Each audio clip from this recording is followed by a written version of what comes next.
Welcome one, welcome all. It is the NFC East mixtape. I've lost track of what volume number it is. You can listen to this show on any of the NFC East blog podcast networks at SB Nation. You can watch it on the Bleeding Green Nation YouTube channel, home for Philadelphia Eagles content, the Blog of the Boys YouTube channel, home for Dallas Cowboys content. He is Brandon Lee Gowton of BGN. I am RJ Ochoa of Blog of the Boys. It is Cowboys Eagles week, or as the little brothers in the rivalry call it, Dallas week. Brandon, happy Dallas week to you.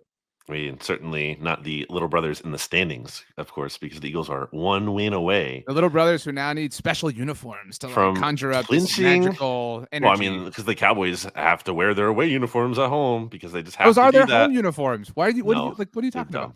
They're white. It's their road uniform.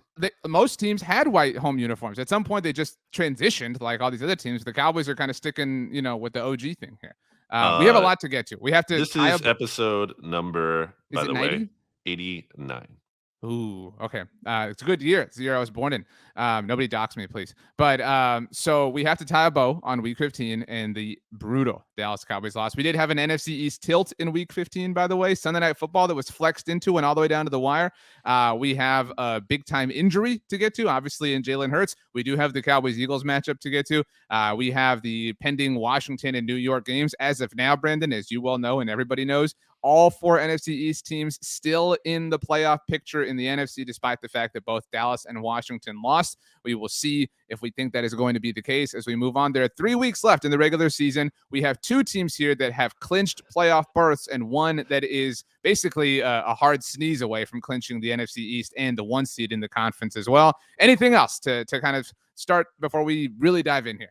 I just want to give a big shout out to my man, Doug Peterson, pulling off the upset, just like I called on the podcast last week. If you call a Cowboys loss all the time, it is not an impressive call. I don't do that every week. No, but like that. I didn't say they were going to lose to the Texans. Maybe you didn't, but like a lot of people do that. People will be like, I called it. And it's like, finally, boom, I called it. So, you can't call it all the time. Well, you're just gaslighting me because I did call it specifically on the podcast last week. And that was a bold pick in certain terms of, Cowboys are 4 point. Bold pick. They're 4-point favorites on the road. Pick them in our SB Nation expert picks. Pete Sweeney was the only person who picked them.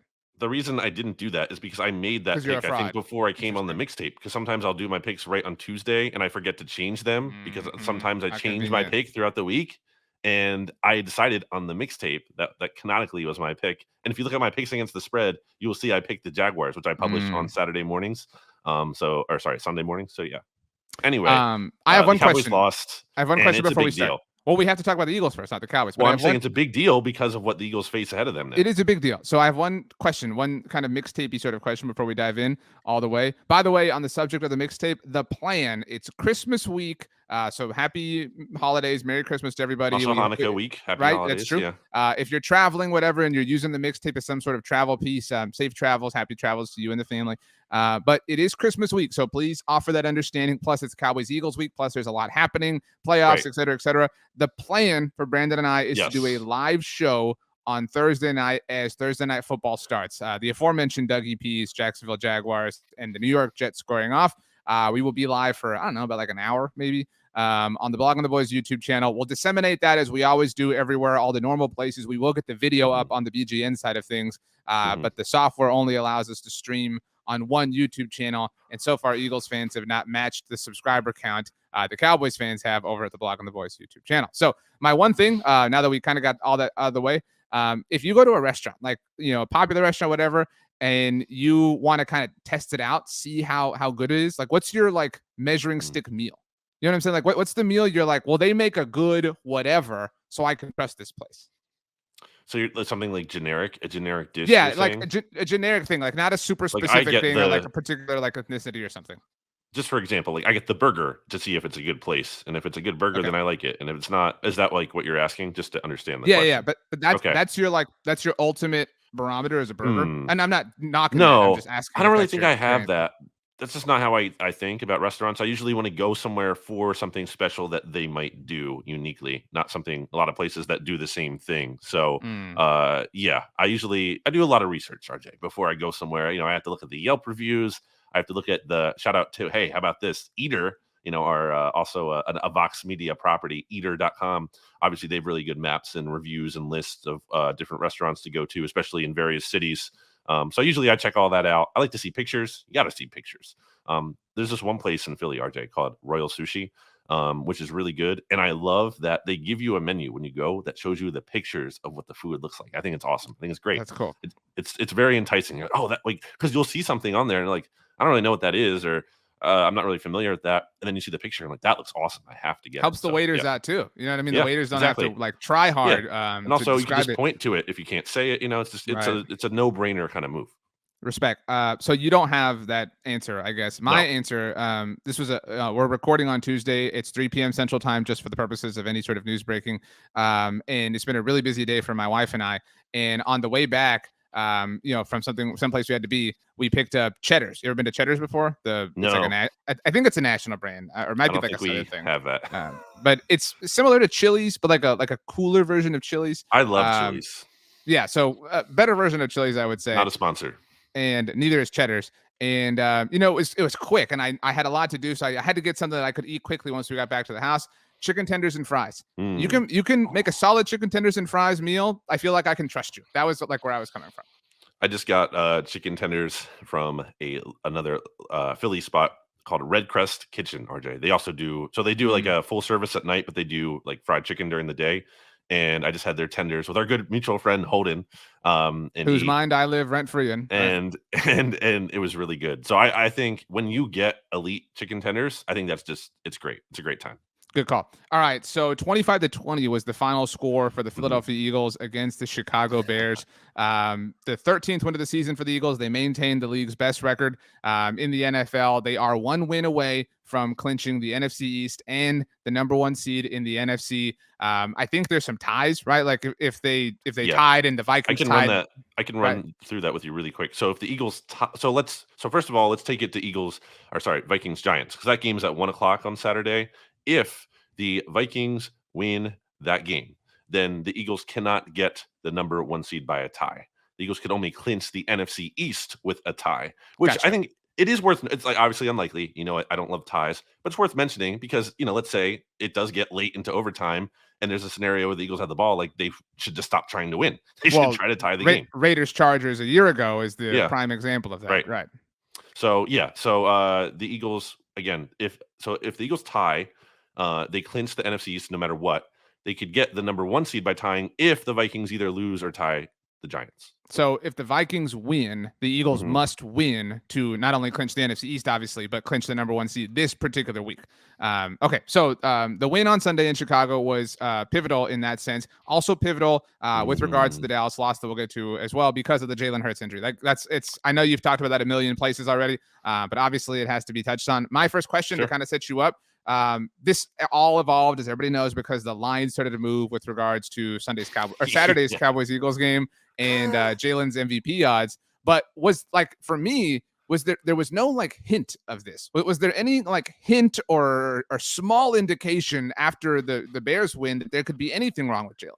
So Jalen did have an interview post game with Pam Oliver, and she asked if like he was okay because he took a lot of hits, and he was like, "I'm gonna need to, listen to Anita Baker, I think, and drink some tea." I forget exactly what he said. But the point was like he didn't just be like, "Yeah, I'm good." So there was that, but like knowing Jalen, I just didn't really read a whole lot into it. I was like, okay, he's just making a funny answer, it's like a throwaway kind of line. Right. I didn't. And then, but I didn't see this, but we talked about it on BGN Radio with Jimmy Kemsky. Jimmy had actually seen Jalen go into the X-ray room after the game. And he was kind of trying to work on that before putting it out there. So, there was the first to report that he got the X-rays correct on Monday. Yeah, he put that out. And then Schefter came out with the sprained shoulder.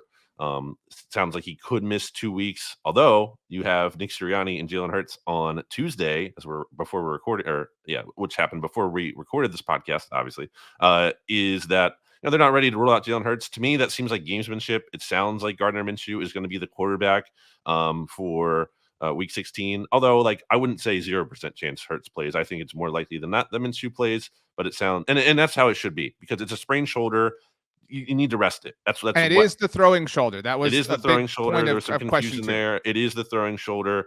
And the way it gets better is you rest it. So it seems like a no-brainer for the Eagles, who just need to win one of their final 3 games to rest that and make sure he gets better. Yeah, I mean, it was it's a kind of a funny thing, but like this really is the like thank you Doug Peterson for offering Yeah. this particular luxury of Huge. time and rest. The people read a lot. I was talking to Dave Fucillo, our coworker at SB Nation, who no offense to you or anybody else, but knows betting lines and odds better than anybody else. That's literally his job here. But I was No way asking that him. needed to be a shot at me, but okay. Well, I was trying to say like not to say like you don't know lines or odds well. Mm. You know what I'm saying? Like in saying that Fuch knows them better than everybody. I just I mean, some would say I know them great because I am killing it in the locks I'm of the just week on saying the Look that's Ahead show Fuch's job for the title. By SB the way, Nation NFL show. it was Fuch who crafted the tweet for me last week, based around Micah Parsons and Nick Bosa. But anyway, I was asking him for his opinion because like you can talk about this with anybody and everybody's going to have a different opinion, like on the dramatic line movement and how many games that indicates Jalen could miss. Because obviously the week for this week's the line for this week's game is one thing, but his MVP odds being so impacted is another. And Fuch was like, yeah, dude, I mean, this suggests it's a multiple game thing. What is your gut instinct at this point? Well, I mean, it should be a multiple game thing if they win this week. You know, there's literally no reason to play him if the Eagles beat the Cowboys because then they will have wrapped everything up. And again, it's a shoulder sprain. Just rest him the rest of the regular season and then let him come back for the playoffs. So I think you have to look at it from that perspective too, that it could be a multiple week thing just because the Eagles have the luxury to make it a multiple week thing. I will say that if the Eagles lose against the Cowboys and it's like really bad, if they get blown out, let's say, then I think we might see Jalen Hurts come back for the Saints game. I think he tries to tough it out. But if it's like close, really, really close, then they might just ride with Gardner Minshew for another week and see if they can get it done. I think it kind of depends on how he plays. I was trying to envision like all because there's so many like tentacles to this into this week's Cowboys Eagles game and the juice and energy, and we'll get to that that are and are not associated with it. But I was trying to envision like a close loss or like kind of like a whatever loss. I'll make this case in a moment, and you're already gonna laugh, but like I think it's better for both teams, and I say this in a funny way that the Cowboys win this game. Again, we'll get there. But I was thinking like, what if it's like a whatever game, right? Like a just haha, fine, we lost our second game of the season. And for whatever reason, they did lose without Hurts to the Saints next week. That would be, I think, the like, whoa, you know what I mean? And then if you ran into a Giants team that really needed that week 18 game for whatever reason, depending on what happens to them between now and then, that is, I think, prior to the playoffs, the worst case scenario. Again, there's a lot to go between now and then. Yes, losing their next two games is the worst case scenario leading up to week 18. You were right. But it would also hurt the draft pick that you have talked about that is so coveted that belongs to the New It would be, yes, which is also kind of so. Let me phrase it this way for you. Do you feel, and let me explain through it before, like I'm going to ask the question, but then kind of talk through it a little bit. Like, does this kind of feel like a no-win spot for the Cowboys? Because the context here being the Cowboys are virtually locked into the number 5 seed, right? At this point. So it's not I like think the better word is effectively, because everybody's been coming around like they're not looked into. Okay, effectively. So, yeah, they're effectively very good chance they're going to be the number 5 seed in the playoff picture. And for the Eagles, if they win this game, then obviously that's the best case scenario. They clinch the number 1 seed. They clinch the NFC East. They'll be number 1 on the podcast all off season long until next year. We'll talk about them in the top slot, most importantly. And then there's just like the humiliation factor for the Cowboys. It's like you lost to the Eagles' backup quarterback in your own building on Christmas Eve for the Eagles to clinch all those things. Like that stings. That has to sting. And then the downside is, if or the no-win position from the Cowboys winning is like, okay, now it incentivizes the Eagles greatly to play their starters against the Saints to help make that pick worse, to also prove Micah Parsons wrong that it's not just the system. I mean, it would be a very bad look for him if the Eagles get destroyed and be like, oh, it's just the system, or is it the team, or is it Jalen Hurts? Wouldn't that feed into his point though? How?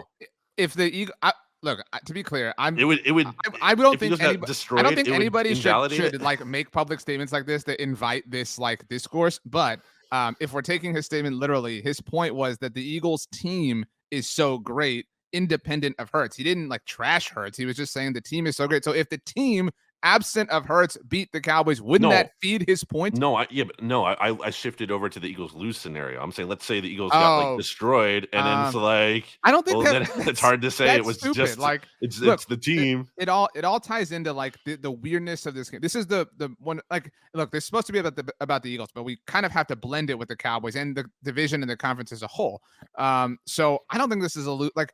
I would have taken, so before the Hurts news, right? When the line opened, because the opening line was actually, I know when you wrote it and Dave wrote it at our site, it was 1.5 points, but it actually opened as just Dallas being favored by a single point. At that moment in time, pre-Hurts news, I thought that made sense, not in the sense that I think that Dallas should be a point favorite over Philly, but I kind of thought like, well, Philly's in a really weird spot, right? Like they have 3 chances to clinch all this stuff. Like it doesn't make sense for them to sell out, especially if you look at these next 3 games for the Eagles. The team they will most likely face in the divisional round of the 3 is Dallas, right? And so like, that's what I'm saying. Like it's a weird game. Hey, let me make my point. And so I'm listening. I do think that Dallas coming off their loss against Jacksonville, blah, blah, blah. I don't know how much you want to like get into the in-depthness of that game, but they need this more from like a pride standpoint, right? I think from a financial sense, not literally, but the Eagles need this more, right? Like the value of being the 1 seed trumps anything that the Cowboys could achieve by winning this game. Right. But the Cowboys need it more from like a pride, whatever standpoint. The Hurts news kind of twists the weirdness of this game. But I do think if you just let me flesh this point out. So it's possible, right, that Jalen doesn't return throughout the regular season, right? And obviously that is elevated the sooner that the Eagles clinch all of these things, right? Jalen Hurts will play there's no way he doesn't play in the regular season if he needs to. You know, like if it's a week 18 game and the Eagles need to win, right. That's what I'm chance. saying. Yeah. So like I think the most likely thing is Dallas wins this game because of the Minshew factor, because of the pride, because Dallas kind of wants to feel tall, whatever, blah, blah, blah. And then Dallas, I think this is an important detail, plays. So if the Eagles did lose to the Cowboys, they can't clinch anything this week, right? They're still over 99% likelihood to clinch all these things. Right. The Cowboys play next Thursday night in Tennessee. So they're the first game of week 17.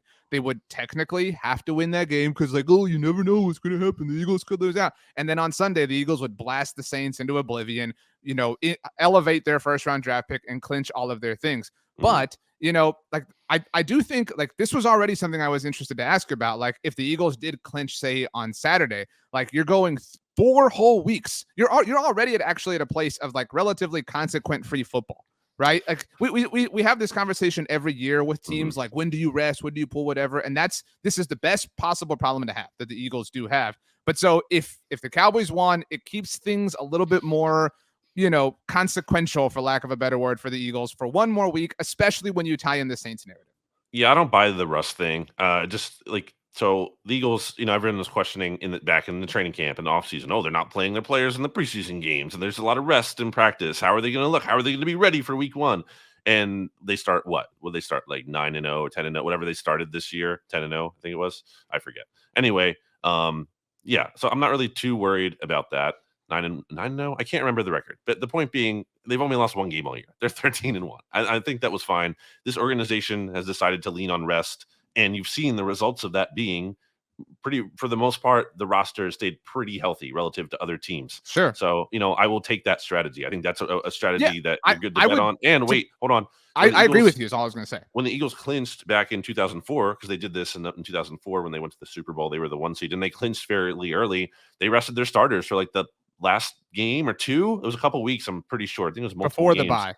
Yeah, before the bye, and it was fine. Like they looked great when they I think they played like the Falcons or the Vikings, whoever they played, they just like rolled easily. So I don't really buy this being like a big no. Like rust. I'm not concerned, but like a question you like to ask a lot is like, what's the precedent for whatever? I think you could find a precedent for like rest being a good thing and a bad thing, right? Like shocker, in a league that is 100 years old, there's an example for just about every single cause. Sure. But my point is like, things stayed tighter, so to speak, with a Cowboys win in the most literal possible sense. Again, the Eagles are going to win this division. They're going to be the 1 seed in the NFC. And even if they somehow choked away this 1 seed, it would not be Dallas in all likelihood. It'd be either Minnesota or San Francisco who would take that. But to your point, my personal view is that it makes all the if I were Nick Sirianni, so I got my visor on my highlighter on my visor, I got my Phillies hoodie on because we lost the World Series. And I'm trying to figure this thing out. I think you've come this far. You can't risk Jalen on Saturday against the Cowboys. Doug helped you out, gave you a slight bump. You have to rest him this week, and in all likelihood, you rest him next week against a crappy Saints team at home in Philadelphia. I mean, it's worth mentioning, by the way, this could be, or if the Eagles win the Super Bowl, this is the last game that they are going to play not at home before the Super Bowl itself. Correct. Yeah, that's pretty crazy. And let's not act like Gardner Minshew's chopped liver over here. You know, like definitely, you would agree he's one of the better backups in the league, right? We had that conversation. He's not Cooper Rush, but yeah. I mean, yeah, you're right. The conversation back when the Eagles traded for him, that like that was a move that you wished kind of the Cowboys had made at the time. And when he played last year, looked pretty good. It was against the Jets, but still, like looked He pretty good lost to in the that game. Cowboys. What are you talking about? I mean, all right, come on. I'm talking about an actual game where like he had his starters to work with. Dallas Goedert had like one of the best games, arguably the best game of his who's career. Returning this week, by Who the way, is back for activated this off of week? IR. I think he really could have played in the Bears game. I think the Eagles intentionally gave him the extra week because they felt like they didn't have to have him for Chicago, because it seemed like he was trending in a good way to play last week, and then he didn't. So yeah, I think Minshew, and also there's something going on with Minshew right now that like as I saw the news today, kind of made me even more convinced that the Eagles are going to win with him, because there's the whole Mike Leach of it all, which is very sad that Mike Leach passed away. But he was speaking like. So last week in the locker room, Jeff McLean of the Inquirer talked to Minshew, and Minshew was, it's a very emotional time, and he broke down in tears talking about Mike Leach, who he didn't even like. It's not even like they were together forever, throughout his whole college career. So that kind of sticks out, like how profound of an impact that Mike Leach had on him. And he basically just said that, like, and I think I've seen this sentiment otherwhere, and maybe in your own life, where like sometimes you just need one person to believe in you, and then that like changes. That's like the lucky. It just changes everything. It turns everything around, and that's how Gardner felt. Like he felt like that changed so much for him, just like this one person who actually believed in him. So I don't know. I just feel like there's some positive, as my hat says, there's some kind of positive vibe there that like just makes me feel like, can't you just see it from? Can't you see this? Like Gardner Minshew, he comes in. He's going to be a free agent after this season. Mike Leach just passed away. This is his tribute to Mike Leach. This is his case to have a starting job somewhere next offseason with this big start in the signature win over the Cowboys. I just feel like I can see that scenario playing out. I literally, as you're speaking now, I just saw a tweet from TMZ Sports. I'm sure you saw this. Thank you for listening. Well, no, I listened, but it's about Gardner. It says that he spoke. The tweet says Gardner Minshew spoke from the heart as he addressed the crowd at college football legend Mike Leach's memorial service on Tuesday. So that was today, the day we're recording this. But look, I mean, Gardner's a really fun story, and obviously, one of the more fun characters that the NFL has seen recently. Separate from everything that you said, which is noble and pure, I just don't know. I mean, like, and it's kind of an interesting case study. Like, that's what we talked about with the first Cowboys-Eagles game, right? Like, how good is the Cowboys team, to be able to kind of elevate the backup quarterback? You're right. Gardner's a better backup than most, but he's not Jalen Hurts. I mean, Jalen Hurts, no. If the season ended today, is the league MVP. And so, like, that is Trayvon Diggs would say, yeah. I mean, the Cowboys give you so much content at Bleeding Green Nation. So, I mean, I just think this doesn't seem like a game the Eagles win when you do the whole stew. It's possible, you're right. And like, I don't think it's embarrassing or whatever. This is a weird game because of the fact that the two teams are both already clinched. When was the last time that the NFL had a game between two teams who had already clinched playoff berths with 3 weeks to go in the regular season? Like that, you know what I mean? Like when does that ever happen? in a division? Yeah. Like, it just is very strange in that sense. Like, and so that in and of itself, the fact that the Cowboys lost, and I guess this is kind of our, sorry Bears, we didn't give you a ton of love. But the Cowboys lost to the Jaguars, and that really kind of set this up to not mean much, especially once the Giants beat the Commanders and cemented the playoff berth for Dallas. Had Washington won, then Dallas would really need this game because they would not technically have a playoff win yet, although any win would clinch it for them. And so the Cowboys have effectively cemented that they will not be the division winners. There was faint hope, but much more prominent hope than that currently is, at least a week ago. And so it's weird. It is strange because right now, if you had to pick all three wild card games as they lay, would you not only pick Dallas to be the road winner? You wouldn't pick New York to beat San Francisco or Washington to beat even Minnesota? I think Washington could beat Minnesota. Weren't they up on them earlier this year? Pick? Who would you pick? I mean, I think it's a coin flip game. I mean, I'd probably take the points, and Vikings. maybe take the Vikings straight up, but I think it'd be a close game. I think it's a coin flip game.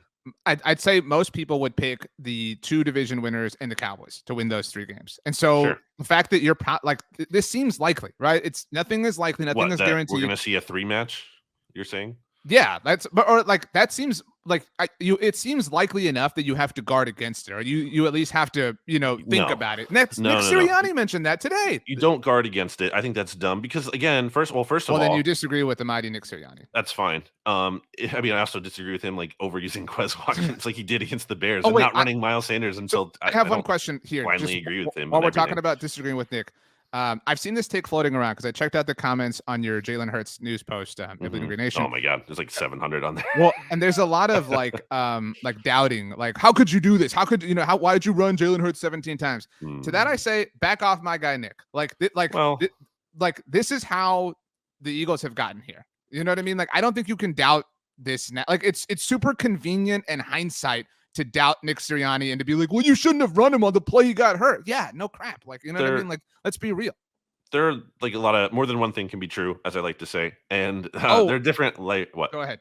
There are different layers to that. I think it was clear that as the game was progressing, that these design runs weren't working. So yes, they probably should have gone away from them because it was clear that they were really not having too much success with them. So I do think there's some fairness to that. Obviously, Jalen Hurts isn't running 7 times. The Eagles telling him to run 17 times. There's some reads in there. He's checking in and out of plays sometimes. So, some of that is on him. And now, again, I think the coaching staff at some point can maybe dial back on that and not give him that option to run as much when it's clear he's not doing well with it. And also he's taking a lot of big hits.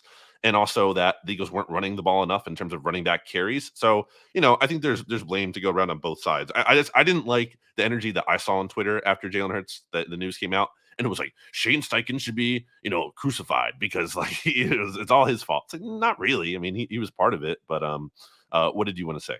I'm looking for it right now and I can't find it. It was a DM I got. I can't remember if it was on Instagram or Twitter. That's why I'm trying to find it. So my sincere apologies. I'm going to keep looking while Brandon is talking. But somebody messaged me specifically about how we like to say that multiple things can be true. Yeah. And they said that more than one thing can be true. But they said, like, in a world of infinite possibilities, that isn't really encompassing the point. So we should actually say opposing things can be true. That is, I think, more specific to the spirit of what we're trying to say. But I don't agree because I think it's better. I think more than one thing can be true. I found it. It was Jeffrey Clark on Twitter. So he don't have to be opposing. They could be different things that aren't necessarily. He said, literally speaking, an infinite number of things can be, quote, true. I think a more accurate way to communicate this idea is to say opposing things, ideas, perceptions, opinions, for example, can be true. Yeah, but just because things are different doesn't mean they're opposing necessarily. But that's the crux of what people get tripped over on. You know what I'm saying? They're like, well, A and B are the opposite, so A and B both can't be true. So I agree. I get that. Well, not always. I still like how I say it, and it should be on a t-shirt. We should anyway, do a t-shirt. Anyway, but you were saying you disagree with the idea that you have to guard against potentially seeing the team. Oh, yeah, sorry. That's what I wanted to get back to. Thank you. Totally lost that. I mean, in part because if Gardner Minshew is playing, it's a different play. It's like a different playbook. It's not the same thing that's going to be happening in the playoffs with Jalen Hurts. It's different. It's absolutely going to be different. And also, I don't think, as I've said this to you before when we were talking about this potential scenario like weeks ago, looking down the road, was that I don't think what the Eagles do on offense is predicated a lot on like trickeration, if you will.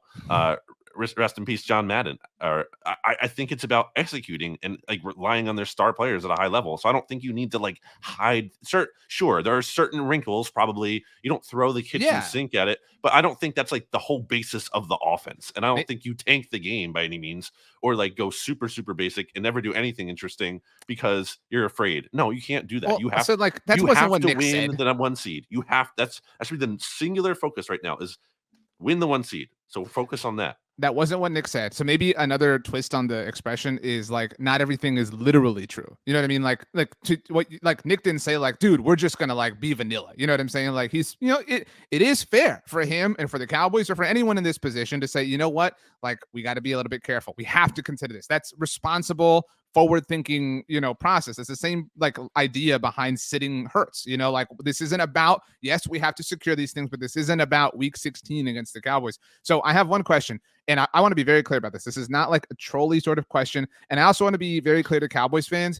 Do not be the Cowboys fan that's saying like, I don't want to hear Eagles fans complain if we win and they didn't have their quarterback because they didn't say anything. They said, no, you didn't have. No, dude, like this sucks. Like we have all been there. We have all had players on our team get hurt. Do not be that way. Just be cool. Let's all love one another, hate each other's teams, but let's be fair. Let's be rational. So my question in an absolutely non-trolling way is what level of energy has to be put into the idea of maybe Hurts doesn't return, right? Like that it's in a world of infinite possibilities. No. Right now, like if we knew beyond a shadow of a doubt that Hurts wasn't coming back, right, this would be all about like prepping Minshew for the playoffs, right? The way it was Foles 5 years ago. And so like what level of energy has to live in that world, right? Like, hey, dude, like it's possible. It might be an infinitesimally small possibility, but it's possible that Hurts might not come back. So yeah, we can't be vanilla with Minshew because we need to ramp him up and get ready for a hopeful postseason run.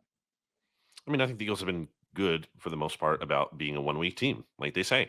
I don't. What's your? I don't know what your question is. I guess. I mean, like how much, how prominent of a thought is that on your mind? Is it like the smallest percentage possible? My concern with Hurts, if anything, is that because teams, as you know, with the Cowboys and any team out there, not just the teams we cover, teams generally like to undersell injuries. They don't like to be like they don't like to embellish it. They don't be like, well, this could be a lot worse. No, they like to undersell it. I think because they get scared sometimes of like dampening down expectations of the team and like it's a buzzkill basically. They don't want to be a buzzkill.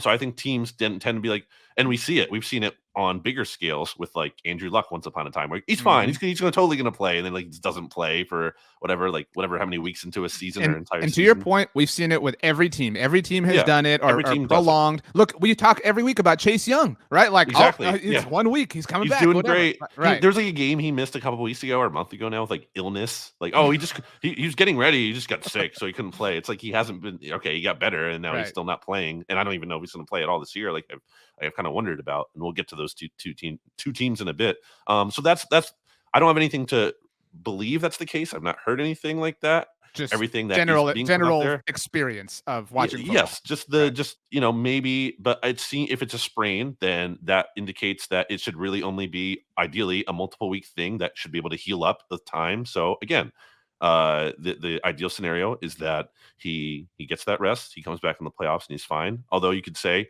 well, maybe there's a bit of like a break. Maybe he's playing at such this high level and he's in there every week and he's getting the reps and and he's playing well and the game experience. And maybe he's a little bit slow or rusty out of the gate in the playoffs.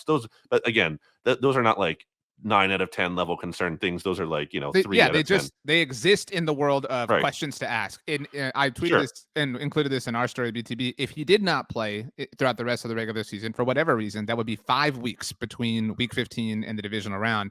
I'm with you totally in the sense of like teams like nobody freak out. That's why the MVP odds were so interesting to me. But additionally, the thing that I always think is concerning is when the national NFL insiders are not only all regurgitated, like when it's like literally like copy paste, but whenever they are specific to say something like that, it is not right. Like this is not considered serious, whatever. So the fact that it's the Wizard of Oz, like don't look behind the curtain. So like every single national insider said this is not considered to be season ending. Who asked? Who said that? Who said it was? Like why? No, I get why there would be panic about that because it's that's what everyone wants to know. I don't totally agree with that. And you're up against like again, I'm not saying that's like 100% flagrant, but you get what I'm saying. Like it's a symptom of like the thing we're talking about is all I'm saying. I would be more concerned if they're saying that like early in the season because there's just so much season left. So we kind of also have by the way, last thing I'll say on Hurts is that there's a chance or a scenario where the Eagles do lock it up this weekend and maybe he plays like a drive or two at the start of week 18 because maybe he's rested enough by then and they want to make sure he's not just like super rusty for the playoffs. So there is that scenario as well. So I'm saying there might not be the 5-week layoff if the Eagles win this week. By the way, like just as another example, because if somebody's like, well, Chase Young is one example. I just saw a tweet today on Tuesday that Lamar Jackson did not practice. That's another one, right? Where it's kind of felt like so this tweet actually says he has not suited up since he injured his knee. Do you remember when it was? It feels like longer ago. And no, but I remember he was supposed to be out like 1 to 3 weeks is what the timeline was, and that's kind of what it's been so far. So he got hurt on December 4th, so it's been 16 days. So, but like to your point, like there was this initial like optimism, like or not optimism, but cautioning. I saw 1 to 3 the whole time. Well, still, like maybe that's not a great example, but like we do tend to hear like that verbiage, right? Like, oh no, it's just this, it's just whatever, this and that, blah blah, and then it's just like, yeah, he's on IR. Done. Not that that's happening here, but like and again, there's precedent for every single thing in NFL history. Okay, let's take a quick break, and then we'll try to get through all of this. Welcome back. Wow, we're back, and RJ is coming up with something for me to say. We talked more about chicken tenders, and you told us your ideal dipping sauce specifically for chicken tenders. So not for other foods, specifically for chicken tenders. Ranch, ketchup, honey mustard. I mean, I feel like we've kind of had this before because we did the McDonald's but those are chicken nuggets. Right? I agree. Well, they're different, but I think I'm going to go with the same answer. I like a buffalo. I want to, I want that sweet. But you want to dip it? Well, not sweet. Or you want them like, kind of, lathered in it, or do you want to dip? Well, yeah, I think the ideal scenario is you would put it in like, some kind of bowl or a package or whatever and be able to shake it up and get it, covered. And then would you dip that into like a ranch? Well, yeah, if I'm, well, that's two different things at that point. If I'm doing that, yes, I would dip that. I mean, I know you don't like blue cheese. You're not a blue cheese guy. No, that's stupid. Holden also not a blue cheese guy. Holden, I love you. But I like both. I like having both options. The answer is ranch, although every now and then honey mustard hits the spot. I don't like mustard in general, but honey mustard. Agree. Not the biggest mustard guy, and I don't hate honey mustard. I think it's a change up, like in baseball. Agreed. Like a pitch. Agreed. Or like, you mentioned sushi earlier. Like a spicy mustard can hit kind of nice too. But for whatever reason, regular standard plain mustard is stupid. Wow. So the Dallas Cowboys lost embarrassingly to the Jacksonville Jaguars. They have never won in Jacksonville ever. They're 0-2. You're going to bring up how they can do it again in 2030. They lost 40-34. If you follow me on Instagram or TikTok, I got the score wrong on the graphic enough. I've heard it already. It was an accident. All right. It was a very chaotic They lost hour. And you're in shambles. They were up 27-10. Similarly, it was very similar to their other loss since Dak Prescott returned. They were up 14, or they blew a 14-point lead in the fourth quarter against Green Bay. In that game, Christian Watson went off for 3 touchdowns. Dallas lost in overtime, even after possessing the ball. In this game against Jacksonville, they blew a bigger lead, 17 points, granted not only in the fourth quarter. Zay Jones caught 3 touchdowns. He only had 2 on the season before this game. Dallas lost in overtime, even after possessing the ball. I do think a little bit of too much love was given to Trevor Lawrence, but that's a separate issue. We could talk about that on the look ahead, some qualms I had. But he was phenomenal for the most part in the second half, and Dallas just peed down their leg. I mean, they let this team back in, and there are some teams that you can let back in and then still squash, but there are some that are too talented and they will take that opportunity and beat you. And that's what happened here. Well, from afar, it seems like those injuries are kind of piling up for Dallas. Anthony Brown goes out and then Jordan Lewis is out. Am I missing anyone else at cornerback there? No. So I love Jordan Lewis. That injury has been mitigated a little bit by Deron Bland, Cowboys 5th-round draft pick, has been phenomenal. Had another interception in this game, has really been kind of a darling. This year's rookie class for the Cowboys has been a lot of fun in that sense. So he's been fine as far as this team's nickel corner is concerned. But outside, opposite of Trayvon Diggs, it's a tough scene. You got Nahshon Wright out there? Well, only because Kelvin Joseph got benched. I mean, so Kelvin Joseph. Okay. Yeah. Kelvin Joseph, their 2nd-round pick a year ago, super questionable off the field. Obviously, even if you just limit it to football, a very awful. Didn't want to play a game. Right. Nah, I'm good. And everybody was so excited because he locked down Devontae Smith when he was at LSU and Devontae was at Alabama. I'm just telling you what the story, and that's actually a thing now because actually on Monday, Mike McCarthy or Dan Quinn, said that there would be an open competition for that. No, don't worry, we're just trying to figure out the other starting corner. It's week 16 or whatever, a training camp competition. Now, because of the weirdness of them having clinched, they have a little bit of time to kind of figure things out. Obviously, they still have to improve and lock down their top wildcard spot when it ultimately does come to that. But if it's not going to be Kelvin Joseph, it's Nahshon Wright, who was Dan Quinn's guy. That was Dan Quinn's dude who he demanded in the 3rd round last year, who has been inactive a lot this season. So that secondary corner spot is really, really, really tough. Yeah, so that's looking like a weakness. Cowboys' run defense hasn't been as good, right, too? I mean, you lose Hankins. So Hankins went out last week. He's on IR, maybe back for the playoffs. But what really was kind of the straw that broke the camel's back was Leighton Vander Esch left this game early. Now, people were worried and concerned that he had a neck injury. Obviously, that's been his thing since joining the NFL. Thankfully, not that any injury is good. It was only very loosely revealed to be a shoulder issue. So not similar to Jalen, but it's a shoulder. So he should be back for the playoffs. But Anthony Barr was just not someone they could rely on, and Doug Peterson picked on a little bit to a lot of success. 27 for 129. I mean, and then the long was only 30 yards. It wasn't like this is like one, 80-yard run or whatever. Like they were just consistently grinding it out. So that's certainly another concern from afar that I see. Another big one, I mean, you can be like, well, Dak Prescott didn't actually cost them a game because that interception bounced off of Noah Brown's hands. Okay, you don't have to do this bit. Like, that was on Noah Brown. But, like, that is a problem in and of itself. Like the fact, I love Noah Brown, and he's been awesome this season. He's played way above expectation. A lot of that is because the expectation was so low. No offense to Noah Brown. But Michael Gallup has not been very good this season. I mean, what a shocker. The dude coming off a torn ACL, isn't fully, totally himself. And trading away Amari Cooper, hey, what a shocker. Maybe not the best idea in the world. T.Y. Hilton, in case you didn't know, was inactive for this game. I mean, CeeDee Lamb is really playing at an incredible level, but it's him and some dudes. That's really all it is right now. And so, yeah, like everybody had a problem. I don't know what you saw of this, but so the Cowboys forced a fumble off Trevor Lawrence, excuse me, late in the game, that Micah recovered. All Dallas had to do, pick up a first down, and you win the game. And they, forced Jacksonville to burn their timeouts on first and second down. On third down, they went deep to Noah Brown. I have no problem throwing the ball. I have no problem not forcing them to call that third timeout, but like a go ball to Noah Brown, maybe not your highest percentage play in that moment, but you don't have anybody. That's the problem right now. It's CeeDee Lamb and nobody else really. Dalton Schultz hasn't played that well either. Dak Prescott might not have been responsible. He's not responsible, whatever, for that interception on that play. But I mean, like I said a couple weeks ago, and which has been aging really well since, and maybe won't age well against the Eagles, we will see, is that like it's not scaring me right now. And why should he be scaring anyone when he has thrown multiple interceptions in 4 out of his games this year? In the extremes. Hold on. He's thrown at least one pick in every game except 2 this year. There are only 2 quarterbacks in the NFL this season who have thrown more interceptions than Dak Prescott. Can you name who they are? Have they started every game for their team? Or started a lot of games? But yeah, that's the other thing. They've also, each of these quarterbacks has played in 3 more games than Dak Prescott. Davis Mills. Yep.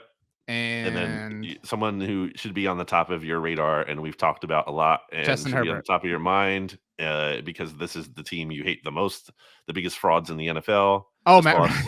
Yeah, Matt Ryan and David. They are the only 2 players who have thrown more interceptions than Dak this year. That's true. So I saw this from Ian Hartitz on Tuesday. I'm just reading his tweet specifically. 4 quarterbacks have a league-high 6 interceptions where the throw wasn't deemed to be a turnover-worthy play by PFF because the receiver messed up, and the defender made a spectacular play. Can you name these 4? So Dak is one of them. Can you name the other 3? I think you'd be surprised. No. So just to be clear, they have a league-high 6 interceptions. All 4 of these quarterbacks are tied again in what is deemed by PFF's measurement to not be a turnover-worthy play. Okay. Just give me a name.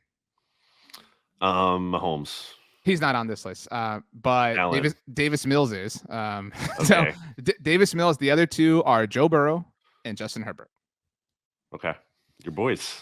I mean, I love Joe Burrow, but same.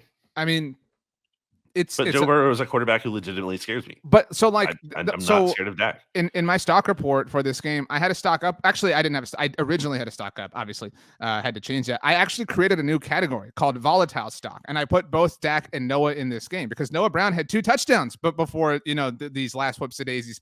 And so, like, in the spirit of multiple things being true, this really was maybe the best that Dak has looked all season. The first interception was awful. Like nobody can like explain that away to me. It was really just a panic move by Dak, threw the ball away, and then the comeback started.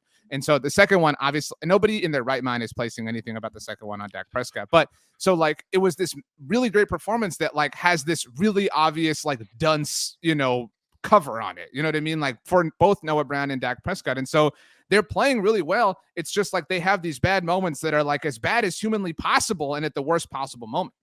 Well, I'd also be curious to see, because you mentioned the metric of, so it's interceptions that weren't necessarily turnover-worthy plays, right? It is defined as but they're also not being turnover-worthy plays that don't turn into interceptions. And I feel like, and I've been saying since like week 1, anecdotally, I felt like Dak had a decent amount of those. There was the one in the Colts game. Well, if you measure them, we can talk about it. PFF measured these. So, okay, do you have those up too? No, because I'm not making up the thing I want data But the point being is like I feel like anecdotally at least, and I have to look at the evidence. To your point, it's fair, but like I feel like there've been a number of times this year where I've watched. I'm like, Dak got away with one there. He got away with one there. So my point being is that I think some of that evens out, and I think his interception total is kind of fair right now. I disagree with that. I do agree. Of course you do. I do agree, and I've said this forever that he is playing more aggressive, and that is an extension of what Mike McCarthy wants to do. And you can argue that has burned them. And, you could argue that burned them going for it on third down, right? And being aggressive, this low percentage likelihood play to Noah Brown. But that aggression is, kind of like I talked about with Nick Sirianni, like, hey, running Jalen Hurts. I realize that's a broad statement, but like, that's what's gotten the Eagles here. That's who the Cowboys are. And so, like, I like Dak being aggressive. It sucks that, like, these weird moments have worked against him and the team as a whole. And it sucks that the Jaguars were a talented enough team to take advantage of it. And yeah, the Cowboys made their bed. The same way I mentioned that Saturday is the last road game for the Eagles of the season, right? However it all shakes out. This is the last home game for the Cowboys, probably of the season, unless they make it to the NFC title game and a lower wild card also makes it, which is incredibly unlikely. Right. Did you have another point to that? No, right. I mean, what it was, I don't know. You didn't really throw me anything there. We're super deep into this. It's going to be a little bit of a longer episode. We got to kind of like make our way through it. On the subject, I guess, of Saturday's game, I tweeted this out. I tagged you on Instagram as well. The last 6, counting this week and assuming Jalen Hurts doesn't play, the last 6 Cowboys-Eagles games, so this is back to the beginning of the 2020 season. These are the quarterbacks for the two teams. Ben DiNucci, Carson Wentz, yuck. Andy Dalton, Jalen Hurts, yuck. At the time, also Hurts was this like, what? Like, you know what I mean? Like, it wasn't the Hurts that we know today. In 2021, the first one, we got Dak and Jalen Hurts, Monday Night Football, Cowboys blowout. Second one, I noted it was meaningless, and I got all these people that were like, quit trying to spin a narrative. I wasn't trying to spin a narrative. It was a meaningless game, but it was Dak Prescott and Gardner Minshew. Earlier this season, Cooper Rush, Jalen Hurts. Eagles blowout, kind of. This week, Dak Prescott, Gardner Minshew. This sucks. Like, this just really sucks. I mean, like, you've been saying it. Cowboys, Eagles, week 1. Enough. Quit screwing around. Quit playing with fire, NFL. I mean, there's still the possibility of like a preseason injury, whatever, training camp, something ruining it. But I mean, I just feel like it'd be the best. And also I understand. I talked about this with Jimmy on BGN Radio earlier today, but I get why. Because people are going to be like, oh, well, they don't want to do it in week 1 because they know they're going to get great ratings week 1 anyway, and they don't want to waste, an Eagles-Cowboys game that they could have on Sunday Night Football in week 1. But it's just like, I don't know. Just do it, though, because like it's been 20-something years. We can do it more or we can do it at least once every quarter of a century. Like, that seems like a fair thing to do. I listed the quarterbacks, but like, and so that's like the face to my point. But like, my actual point is these games aren't meaningful. Like they're meaningful in terms of what they literally mean to both of these teams, obviously in the standings and stuff. But like you're taking away like the quality of the game, with these freak injuries happening. And to be fair to the NFL, I guess, even if Jalen were not injured right now, this Saturday's game is a little bit juiceless just based on circumstance and the fact that both teams have clinched and everything that we talked about to this point. We should mention here too, the Eagles injury report came out as we're recording here. Jalen Hurts. So the Eagles had a walkthrough, to be clear. They did not actually practice on Tuesday. On Tuesday, sorry. Yeah, I'm on my Sunday schedule, thinking it's a Wednesday. But yes, Tuesday, and Jalen Hurts did not practice. He was listed as a DNP. Gardner Minshew also didn't because he was at the funeral for Mike, so he wasn't there. And then that's it as far as notable. I will say, actually, it is notable that Reed Blankenship returned because he was been starting at safety for the Eagles, so he was actually back in full. So that's actually a big development for them. But yeah, so Hurts did not practice. That just adds more credence to the idea he's probably not going to play this week. Right. I mean, what would you say it was? Like, as of the moment of the report, like what? 3% likelihood that he would play. So like maybe now it's 2%. Single digits, right. Single digit. See, like, and the other thing, and we didn't mention this, and not to go back, but like this is the story of the NFC East, and this is the story of the NFL right now. So the national reports that I touched on were like, hey, and I'm not trying to mock the situation, but like if he had to play, he could. And I do think there's something to that, right? Like I think if the Eagles had lost last week and the Cowboys had won, like maybe it is worth like, doing everything you can, right? But it was it was the Philly Inquirer, right? That was the first report that it was probably going to be 2 games. Yes. It said could be 2 games. But that was the first place that 2 games emerged as a measurable point. Is my correct? Point. Agree. Yes. So like anytime there's this like weird, like not unit. Like I don't know. It's just it's such an interesting storyline. It's obviously unfortunate, and that's the most important thing. But yeah, I'm sure you're torn up. I am torn up. Look, Jalen Hurts is not one of these players who like seems like a jerk. By all measurements, he seems like such a wonderful person. Even his biggest hater can't say that. Like that would be just off base. And I hate this as a Cowboys fan, but it is so cool when if you're like Philly through and through the way you are, the way Hurts has like embraced the city, embraced the culture, embraced the other teams within the city. He's like at Sixers games and doesn't want to root for his Astros. Like that is I've said this for years about Dak, and it is true of Jalen. He is a dream of a player to be the quarterback for your favorite team. It is very unfortunate. But okay, I think we've said all we need to say about this game or these two teams.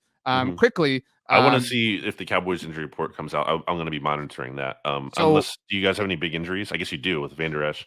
Well, I would bet a lot. Okay. Well, I'm going to keep an eye on that while we're talking here, and I'll let you know if I would just let you know. It's now 4:00, 4:03 Central Time. It will probably be like another hour. So, okay. Well, there we go. So okay. So we'll tie a bow on Sunday Night Football quickly. First of all, Terry McLaurin, don't complain. This is silly. Like, dude, this. I'm going to complain. He screwed me out of my anytime touchdown prop that I had for him.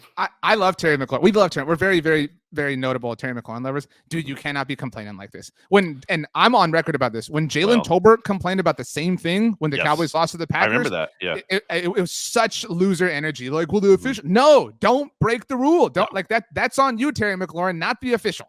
Also, kind of hard to believe, like fully that the ref. That's what I said about Jalen. Just Thank you. Like, and just because everyone on Twitter said that just because the ref made a certain motion doesn't mean it was that.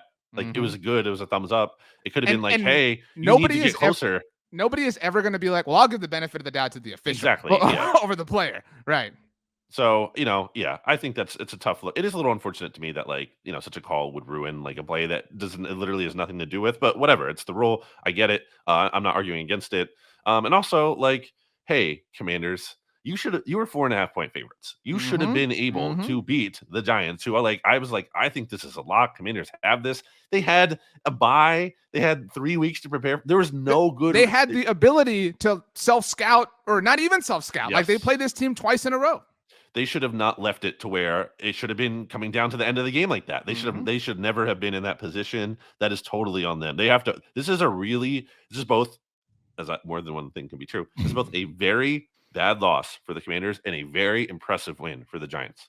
This is the best win of the season for the Giants. Yep. That's what I came here to say. And I'm very confident that we have said his name maybe 5 times, which is appropriate given the jersey number that he wears. Holy crap, Kayvon Thibodeau. Like, I'm not worried about Kayvon Thibodeau this season. Obviously, the Cowboys have already swept the Giants, whatever. And, they're if the Cowboys go far in the playoffs, they probably won't face the Giants or anything. He's the real deal. Like, he's going to be a superstar. Like, he's a superstar. Some of that's like the team he plays for, the division, blah, blah. He is going to be a problem in this division. Yeah, I mean, this was a huge game to kind of flash here, and certainly something you're encouraged about for the long term after. And he almost had the same like kind of moment on Heineke 2 weeks ago, right? The ball that Heineke did not fumble, he almost delivered the exclamation point in both of these games. Yeah, so that's it's a big positive going forward, and that's the thing. I think Giants fans know that although there's always especially for them, the possibility they can go on some insane run, them more than any other team, improbably. That it's all about building for next year and enjoying what you can this year and making the most of it. Sure. But there is some house money element to, them being in the playoffs, assuming they seal the deal and make it there. But yeah, again, really impressive. Daniel Jones is working with nothing. Like those receivers he has, it's just nothing.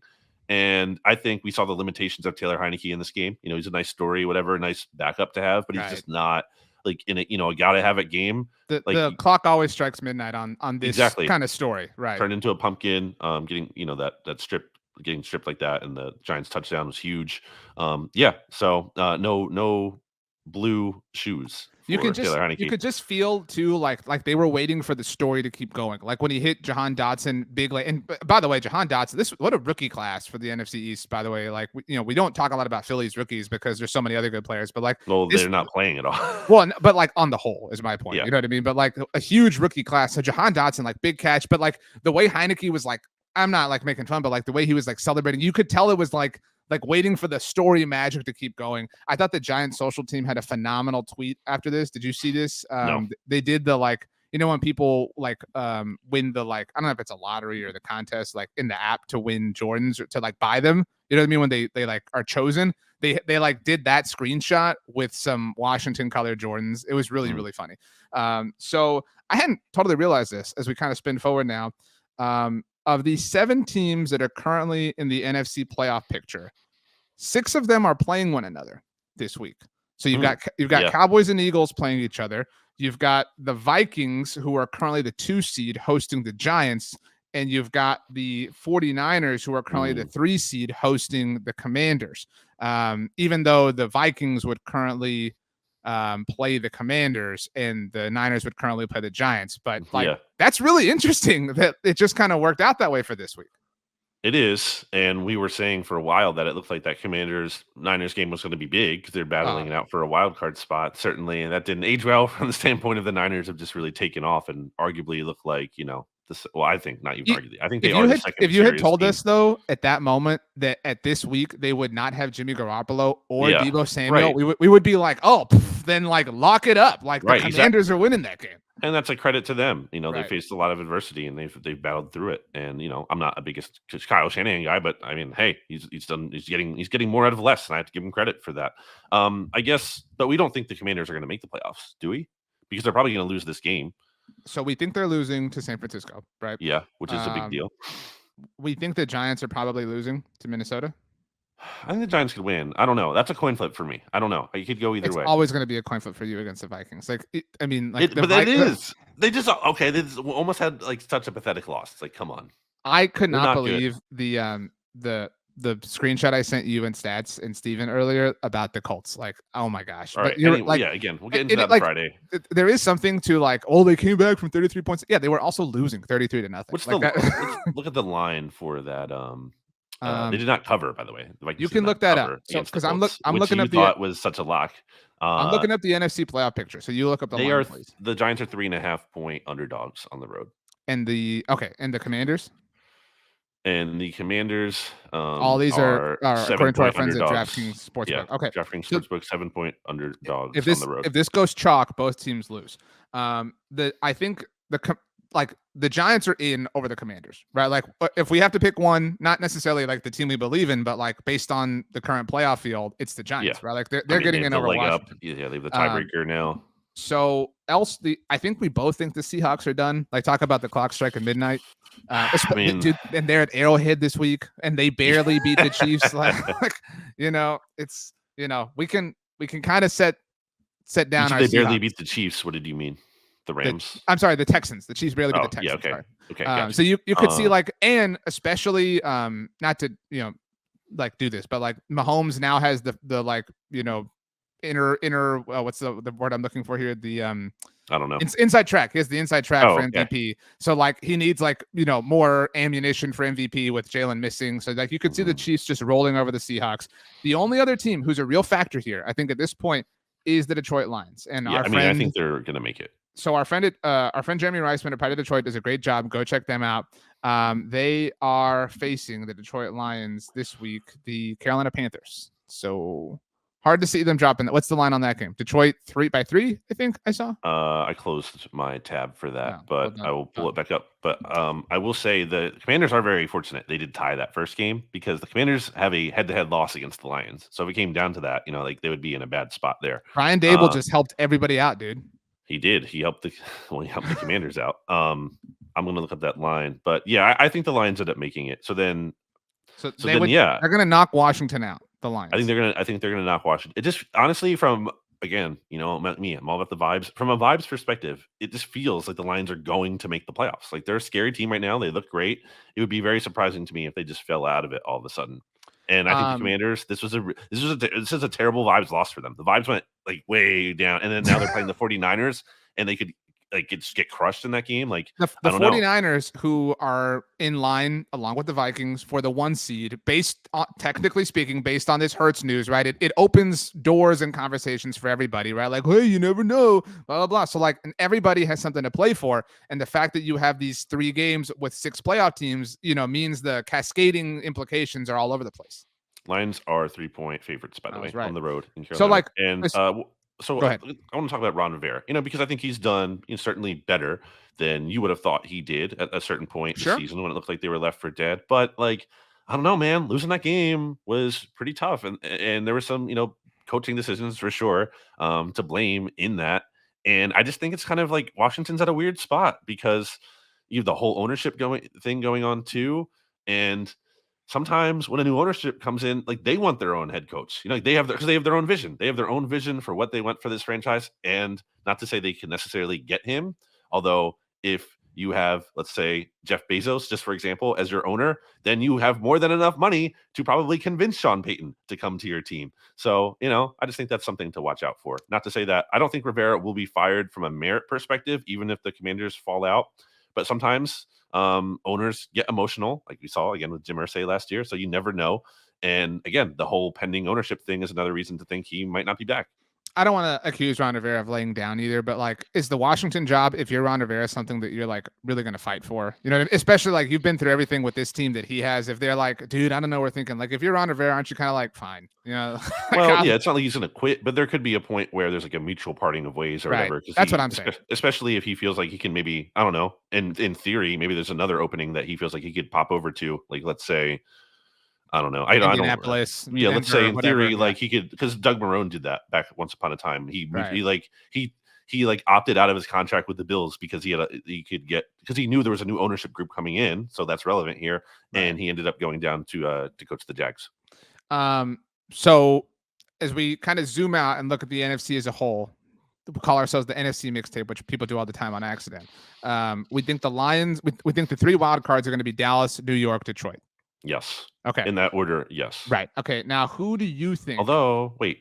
So I was going to say that because the Lions have the tiebreaker over the Giants, but it doesn't matter because the Giants are right. The only other contender here would be the Packers, but I don't care what Monday Night Football's telling us. Like, they're done. Again, the Lions, I think, if I'm not mistaken, do the Lions play them again this season? They do. They are at Lambeau Field in Week 18. Yeah, because the Lions currently have the tiebreaker over them. So yeah.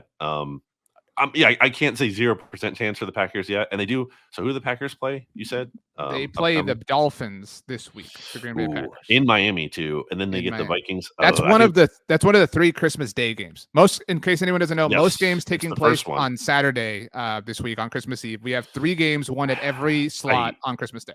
I think the Packers I think they lose at least one of their next 3. At Miami, Minnesota, Detroit. I think they lose at least one of those. Yeah. It would really change the narrative that we've all known this whole season if they not only steamrolled, but if they went and beat the Vikings and the Lions to get into the playoffs. It's not again, I'm not going to say there's a 0% chance of that. Well, that takes me into my last question for you, because the only reason you can say I'm not ruling it out is because it's Aaron Rodgers, right? Like, sure. Because of who he is, you cannot say that. So in a similar way, some people are like, oh, Cowboys, dude, you're gonna wax the Bucks in the wild card round. Hold up, I'm the team, the quarterback they've never beaten ever. Even if that weren't true, you know what I mean? Like, even if the Cowboys, as opposed to being 0-6 against Tom Brady, were 6-0. No, but even if that weren't, that's what I'm saying. Like, even if the standings reflect, if they were undefeated against him, he's Tom Brady. Like, I don't care if you're 100-0 against him. Like, he is Tom Brady. So, like, you're right. The record only worsens the feel and worsens the vibe.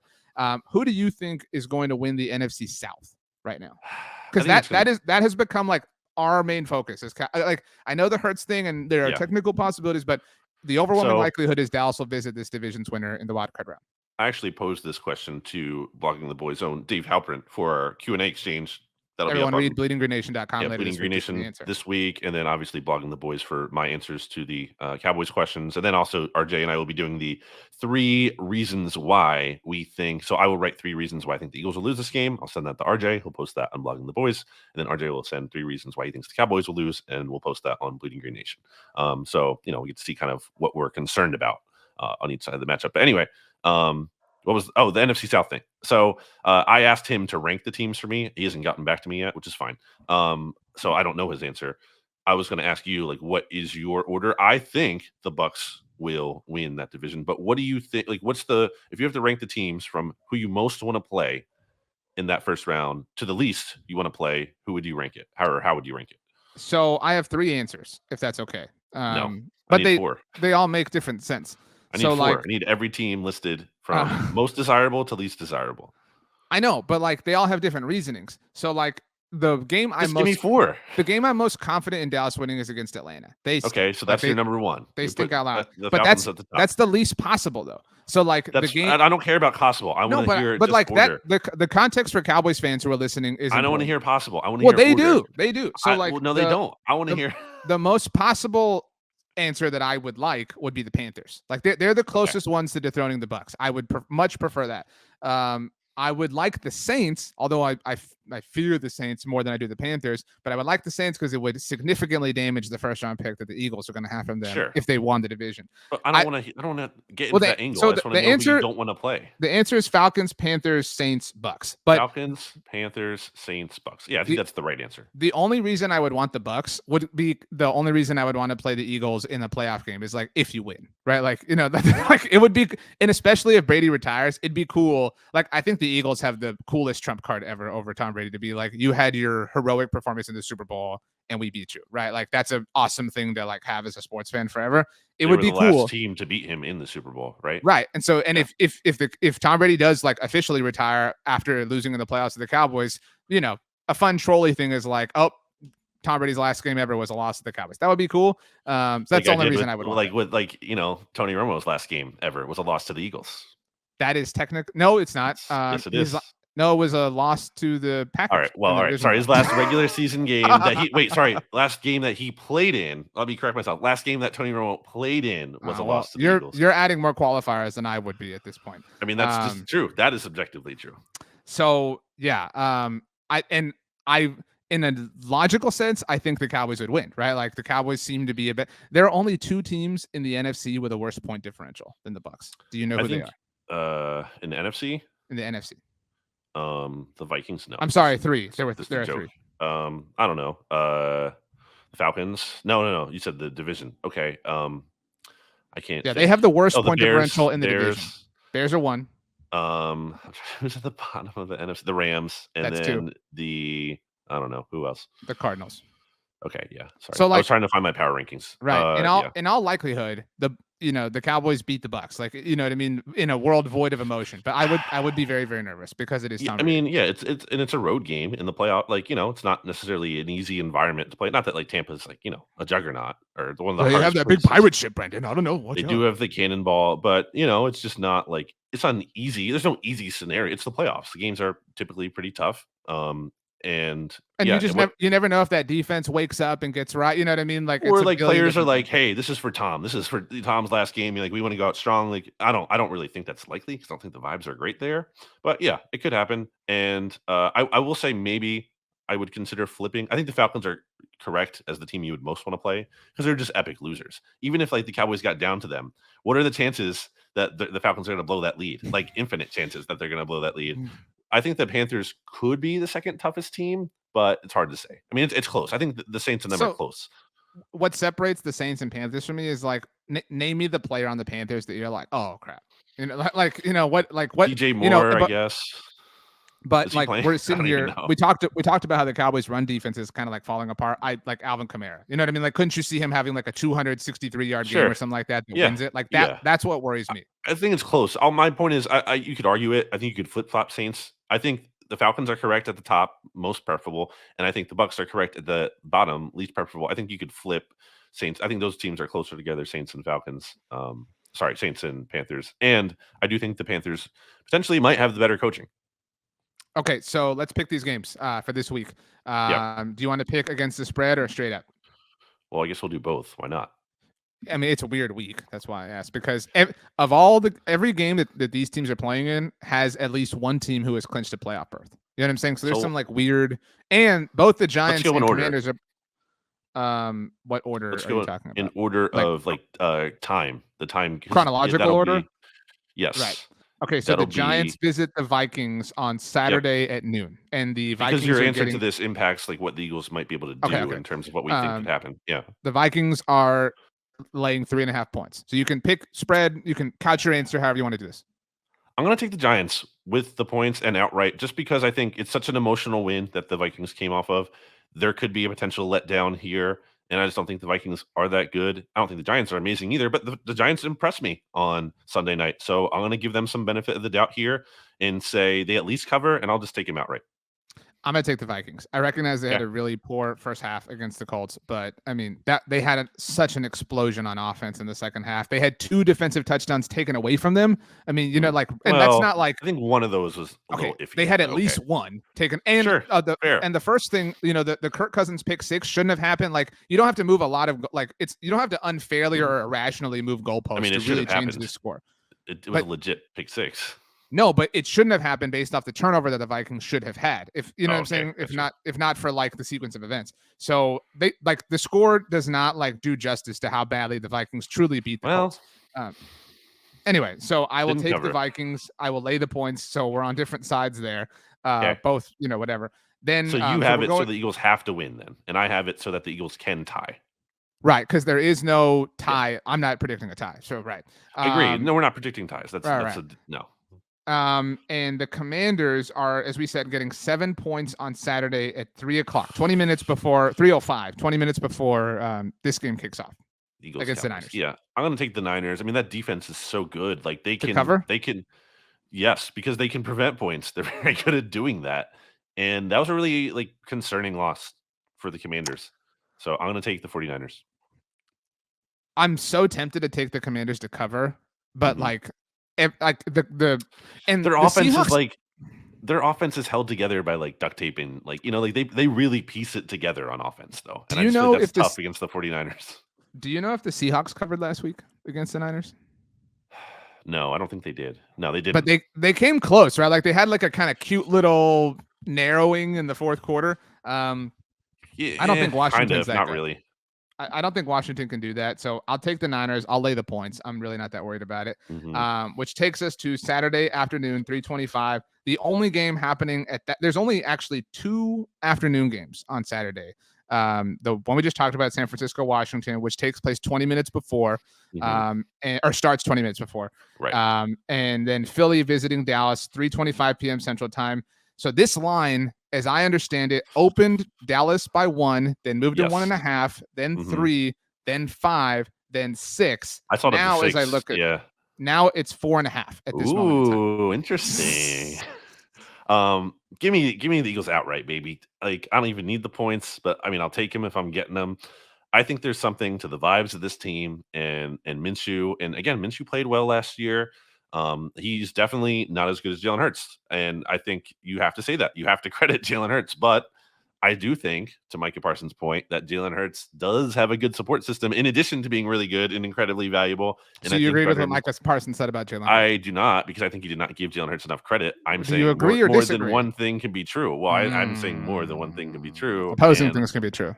I would say that the Eagles win this game. We get the vibes going on with the Leach factor and everything. I think this is going to be emotional for Minshew. He's going to go out. Again, there's a lot of motivation for him to play well in terms of like boosting his profile ahead of free agency this offseason. So, I mean, I think it's at least going to be a game. So I just think it's a little bit much to give the Cowboys all those points there to give the all those points, 4.5 points. That's a lot of points for a divisional game for that 1 seed on the line. Christmas Eve, it's a big game. Look, I do think, look, it's a tough spot in that the Eagles are playing their third you act like Christmas Eve it affects the Cowboys. Like it's only something that affects the Cowboys. No, I don't.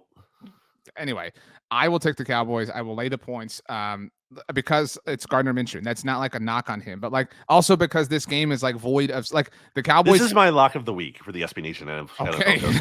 I'm locking Eagles 4.5 in right now. So you're locking it now. So I'm 9. By the way, I am. I think what now? 10. No, I'm 10-5 in my locks against the Eagles will definitely play harder now that they know you're 10-5 against. I'm in 1-0 in my locks of the week with the Eagles against the Cowboys. All I'm saying is, like if this moves, I'll give it to you at 4.5. Even if it shrunk, I'll give it to you at this point. So just so that's what I just said. I'll have your back with stats because stats might be like, no, dude, it's 3 now. No, like I'll have your back is what I'm saying. I could see this being a close game.